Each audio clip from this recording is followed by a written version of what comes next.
Hello everyone. So आज हामी 2080 सुदूरपश्चिम प्रोभिन्समा सोधिएको क्वेसन गर्न गइरहेछौँ, जुन चाहिँ 2080 एसईमा सोधिएको क्वेसन छ। So you can see here र लास्ट प्रोभिन्सको क्वेसन हो। योभन्दा अगाडिको भिडियोमा हामी 6वटा प्रोभिन्सको अलरेडी अपलोड गरिसकेका छौँ। सो यहाँ हेर्न सकिन्छ, a survey was conducted among 45 students. कतिजनासँग सर्वे भएको थियो? 45 स्टुडेन्टसँग सर्वे भएको थियो of grade 10, asking them about preference of two subject mathematics and English. Finding are the presented below. यहाँनिर अब सर्वेमा स्टुडेन्टले कुन मन पर्छ त्यो भनेको होला। यहाँनिर 11 स्टुडेन्ट्स लाइक म्याथमेटिक्स ओन्ली, 11 जनाले चाहिँ म्याथमेटिक्स ओन्ली मन पर्छ, म्याथ मात्र मन पर्छ। 13 students like English only, so 13 जनालाई यहाँनिर इङ्ग्लिस मन पर्छ। 6 students do not like any of them, फटाहरू। 6 जनाले चाहिँ कुनै पनि मन पराउँदैन, दुइटै लाइक गर्दैन, इङ्ग्लिस पनि मन पर्दैन, म्याथ पनि मन पराउँदैन। ओके, 6 जना रहेछ बेकामे। So here we have to write down NU, total number of students. So first of all we have to let here let the set of students, let the set of students who like mathematics and English be represented by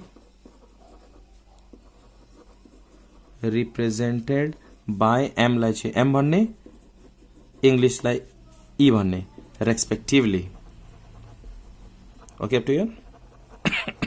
त्यसपछि यहाँ out of among 45 students, so NU total number of student कति छ? 45 छ। त्यसपछि यहाँनिर 11 students like mathematics only भनेको छ, only am कतिजना छ? 11। त्यसपछि यहाँ हेर्न सकिन्छ 13 students like English only, and only E is equal to 13। Similarly 6 students do not like any of them, any of them भनेको union complement. So here math union English complement is equal to 6। 6 जनाले चाहिँ दुइटै मन पराउँदैन, math पनि मन पराउँदैन, English पनि मन पराउँदैन। They do not like math as well as English, so union complement हुन्छ। ओके, अब क्वेसन नम्बर ए मा क्वेसनले के भनेको छ? You can see here question number A मा क्वेसनले यहाँ भनेको छ, right the set of students who do not like any of both subject. अब यहाँ हामीलाई के लेख्नुपर्ने? Number of students who do not like any of this subject भनेपछि युनियन कम्प्लिमेन्ट लेख्नुपर्ने, which is in the form of cardinal notation. So we have to write in language. Full marks पाउनलाई तपाईँले ल्याङ्ग्वेजमा लेख्ने कम्पलसरी छ, direct नलेख्नु होला। So we can write here the set of students who do not like, don't like any of both subject, any of subject or any of both subject जे लेख्दा पनि हुन्छ, any of both subjects in cardinal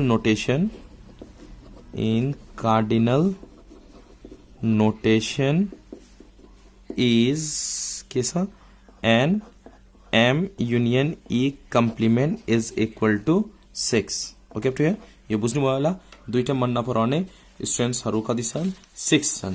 okay, number be मा हेर्नुहोस्। Question number be मा क्वेसनले के भनेको छ? Illustrate the अबभ information in a van diagram. हामीले यहाँनिर भेन डायग्राममा इलुस्ट्रेट गर्नुपर्ने हुन्छ।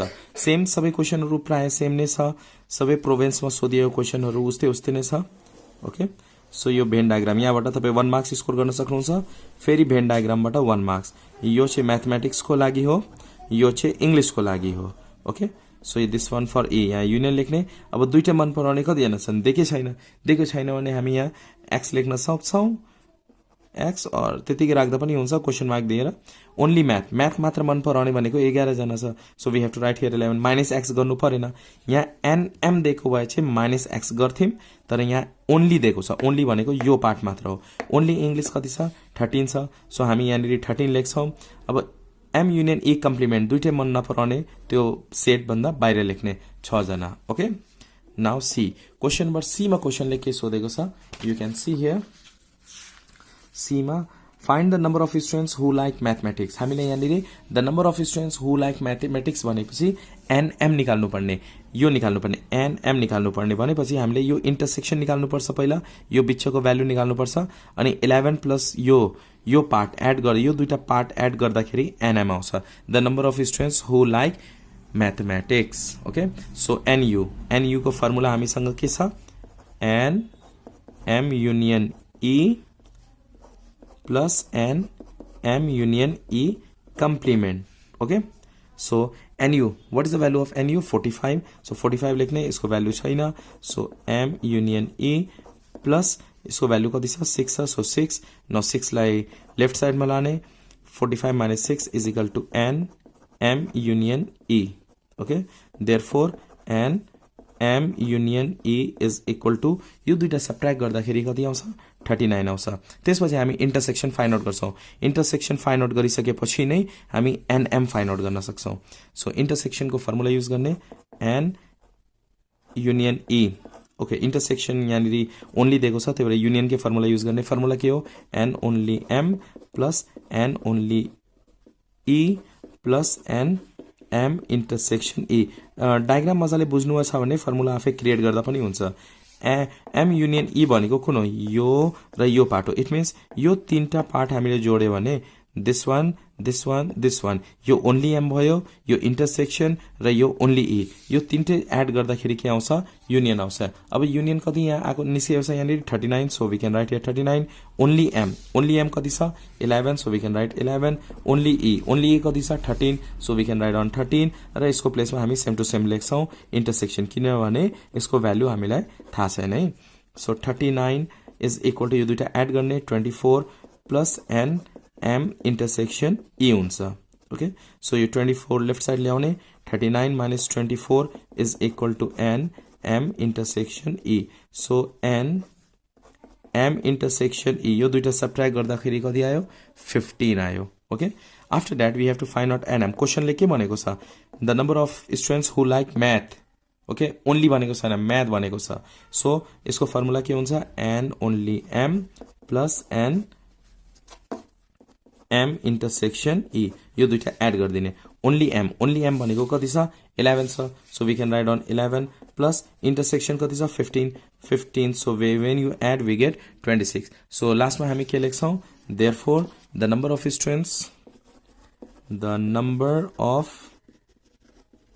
Students who liked mathematics is 26 कतिजनाले लाइक गर्छ mathematics 26 now question number D मा हेर्नुस् क्वेशन नम्बर डी मा क्वेशनले के भनेको छ यहाँसम्म सी नेक्स्ट पेजमा क्वेशन नम्बर डी मा क्वेशनले भनेको छ if all students who like English belongs to the set who like mathematics जति इंग्लिश मन पराउनेहरू सबै म्याथ मन परायो भने what effect can be shown in cardinality of M intersection E M intersection E मा कस्तो खालको इफेक्ट पर्छ त्यो हामीलाई यहाँ शो गर्नुपर्छ यहाँ क्वेशनले के भनेको छ if all the students who like English belongs to the set who like maths अब इंग्लिश मन पराउने सबै म्याथ मन पराउन थाल्यो भने कस्तो खालको इफेक्ट पर्छ त्यो हामीलाई यहाँनिर शो गर्नुपर्ने छ so you can see here फर्स्टमा इंग्लिश यहाँनिर यहाँ हामी डी गरिदिन्छौँ यहाँनिर so we can write on here यो डी को अलिकति ट्रिकी टाइपको हुन्छ क्वेशन सो मजाले हेर्नु होला so number of students who like English भनेको छ number of students who like English like गर्ने कतिजना छन् एन ई त्यो हामीलाई निकाल्नु पर्ने N only E plus intersection N M intersection E हुन्छ ओन्ली ई कति छ 13 र इन्टरसेक्सन भर्खर हामीले कति निकालेको छौं 15 सो यहाँ 15 लेख्ने यो दुईटा एड गर्दाखेरि कति आयो 28 so if all students who like English who liked English belongs to the set who like mathematics जति इंग्लिश मन पराउनेहरू सबै म्याथ सेटमा पर्यो भन्ने who liked mathematics okay belongs जति इंग्लिश मन पराउनेहरू सबै म्याथ को सेटमा पर्यो भन्ने के हुन्छ कस्तो खालको इफेक्ट हुन्छ mathematics then E is a subset of M then we can write on here M is a subset, E is the subset of M. सबै इङ्ग्लिस मन पराउनेहरू सबै म्याथ मन पराउन थाल्यो भने यसरी बुझौँ, या म्याथको सेटमा पर्यो भने कस्तो हुन्छ, यी म्याथभित्र नै पर्यो, इङ्ग्लिस सबै इङ्ग्लिस मन पराउने स्टुडेन्टहरू म्याथ पनि मन पराउँछ भनेपछि यो डायग्राम यसरी गर्दा हुन्छ। यो म्याथको लागि भयो, यो इङ्ग्लिसको लागि भयो, यो म्याथ बाहिर हुन्छ, यो इङ्ग्लिसभित्र। सबै इङ्ग्लिस लाइक गर्नेहरू म्याथ पनि लाइक गर्छ, यो म्याथको सेटमा पर्छ भनेपछि इङ्ग्लिसभित्र हुन्छ, म्याथ बाहिर हुन्छ, यो यसरी लेख्न सकिन्छ। Okay, so what we have to write down, n M intersection E is equal to an M is equal to 26। Therefore n M intersection E is increase हुन्छ, किनभने यो पनि अब इङ्ग्लिस पनि कहाँ पर्छ, म्याथभित्र नै पर्यो, यो इन्टरसेक्सन त म्याथभित्र पर्छ र इङ्ग्लिस पनि म्याथभित्र नै पर्छ। So n intersection E is increase by, कतिले इन्क्रिज हुन्छ, 26 माइनस 15, 26 म्याथमा कति छ यहाँ 26 छ, त्यसमा इन्टरसेक्सन सबट्र्याक्ट गरिदिने, इज इक्वल टु 11, 11 ले इन्क्रिज हुन्छ। If all